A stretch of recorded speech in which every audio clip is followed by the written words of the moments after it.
interaction variables section, and I'm Yukang, the session chair and facilitator of the session, and we'll have our first paper presented by, before that I will just put in the logistics. So each paper will be presented in total 12 minutes, depending on the talk slides. We'll have a Q&A session afterwards. I will hand the microphone to you. If you have a question, just raise your hand.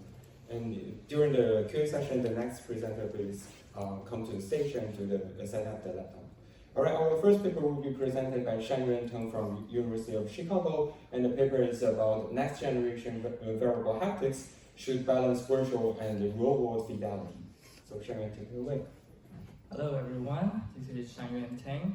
I'm going to present this work in collaboration with Yudai, Tanaka, Mazursky, and Pedro Lopes at the University of Chicago. So before I start, this is a slightly different paper. So here we're actually trying to reflect and even propose a new direction for building novel haptic devices. And I'll tell you why we're going to do this. So haptic devices, many of you have already tried in our demo sessions, typically look like this, can generate different sense of touch and forces. And it's getting more and more realistic every year, meaning that the haptic fidelity, that the degree that you can replicate the haptic sensation from the real world is getting higher and higher. So I'm going to show you, beyond typical vibro-tactile, some progress has been made in the field. For example, these very tiny, sophisticated mechanical devices can stretch the fingerpad in different directions to represent different frictions or represent the mass when you're picking up a virtual object, as if it's like a real object. And more recently, beyond finger stretching, some progress in the field has proposed using liquid actuation to create these kind of bonds to generate different sense of textures, as if you're touching real textures that your finger will deform because of these little tiny textures. However awesome all this progress has been made in the field, as a haptic researcher myself, we have to admit that most of these haptic devices are still trapped in research labs and in conferences demos, and haven't really found success at more places. And this is not because that we don't have advanced technologies, but because there are something that we might have ignored and that might be very important. And I want to show you what we think we might need a new direction. So if I try this haptic gloves in a conference demos, they'd be like this. Amazing experiences in virtual reality. But while you're wearing these gloves, there's some very important thing that is very, very hard to do, is that now, how do you even take the headset off? Or even to begin with, how do you put the headset on? And if you're trying the demo, there's always another experimenter trying to help you put all the devices onto your body. So you can start to experience the demo for maybe 10 minutes, and then you take this device out with another person. So with most of these haptic devices, with their design, they decrease our natural dexterity and conflict with using any other devices. In another context, where lots of researchers are envisioning now in augmented reality, we could place virtual elements around in our surrounding, placing a virtual furniture right next to a real furniture, and with haptic devices, which is amazing, we can feel different textures on the virtual furniture. But now with the haptics, now we can no longer touch a real furniture anymore. And similarly, we envision that in the future we have glasses and we can have conferences and interact with attendees that couldn't come here in person. And we could even high-five with this remote attendee with their avatar and feel even the warmth of their high-five because we have thermal actuators. But imagining wearing these devices. Now, how do you interact with the person nearby? You no longer can shake hands with the person right next to you. So instead of achieving very high haptic fidelity only for the virtual world, in this paper, we're arguing that we need to consider an orthogonal axis that haptic devices should be developed towards. That's what we call haptic fidelity in the real world. And what we mean here is that how well a user who is wearing a haptic device can perceive and interact with objects in the real world. And we have been seeing some emerging works in the field of haptics and HCI, where we see different new approaches popping up from different approaches. And in this paper, we're trying to synthesize all these strategies because we see there are some common threads between all these separated works. And here we synthesize this as a high-level strategy so that it's easier to get a sense of how might we advance in this new axis. So here I'm going to briefly introduce the different strategies in this framework. First strategy is we call field-through actuators.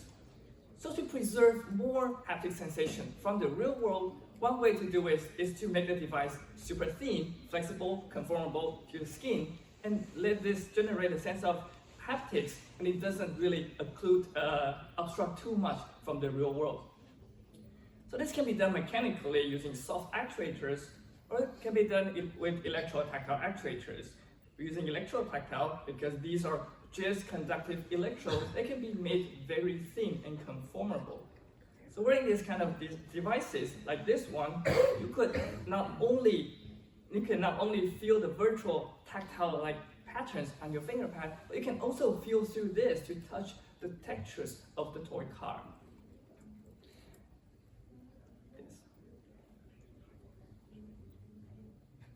Well, this can provide super high resolution. As you can see, we have miniaturized all these tiny little haptic actuators so we can represent very complex patterns on the finger pad. Yet, if you ever try this kind of devices, it still feels like you're wearing like a surgery gloves all the day and impacts just a normal sensation. For example, the textures of the fabric will be all different while wearing these, even though very thin devices. So another strategy that we found in the field is what we call on-demand actuators. So instead of putting the actuators on the target, on the finger pad, for example, we're moving the actuator away from it. In this case, moving away from onto the nail, and then move the actuators on demand when you're going to press a real button and generate a sensation at the finger pad. So the example is from my prior work, Touch and Fold, which is a fingernail device that can unfold itself and touch the finger pad as if you wanted to touch a virtual button. But it unfolded away so that you can still operate physical tools like a screwdriver if you're fixing things in mixed reality. And this can be done in mounting in other body parts, such as on the wrist.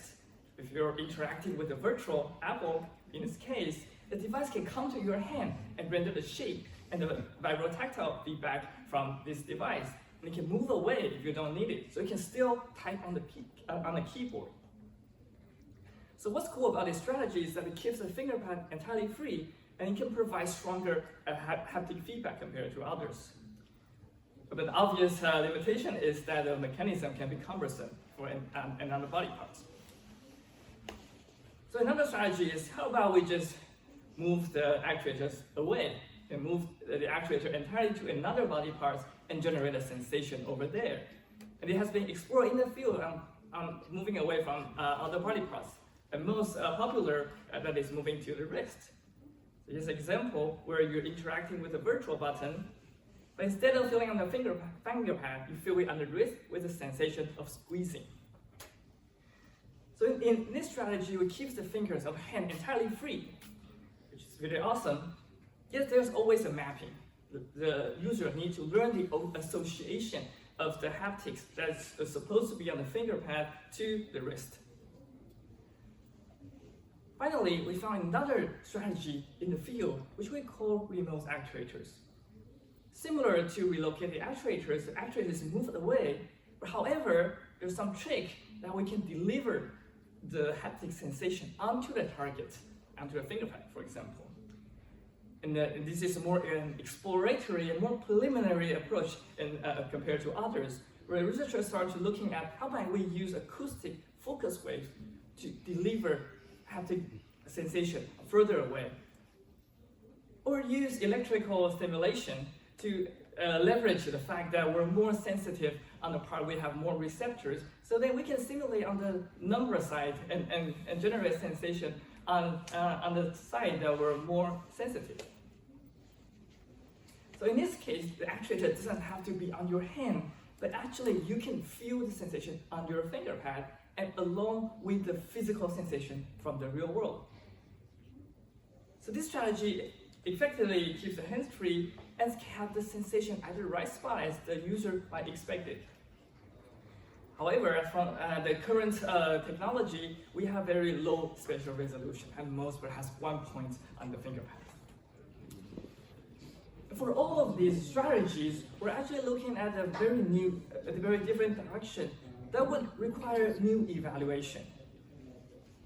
So for traditional haptic devices, where the use case is mostly only in virtual reality, we care more about how we replicate the haptic sensation from the real world, and we ask, for example, a realism rating or how well it can render different kind of properties, object properties.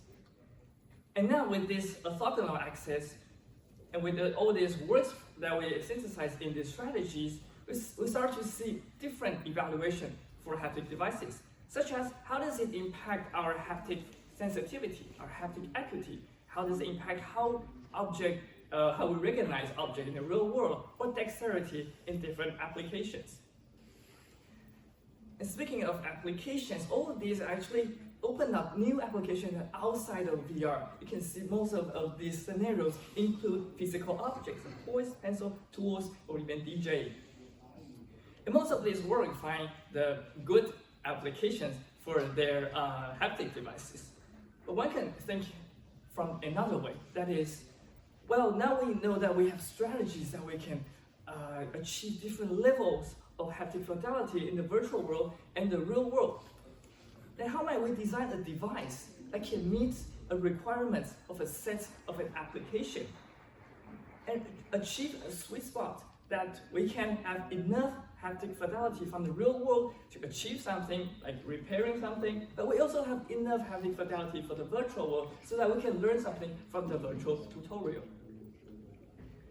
So we have a lot of discussion, like future direction, and also new evaluation that we listed and synthesized in the paper. So please come refer to the paper for more details. So that is my our reflection and our proposal, and I'm happy to discuss.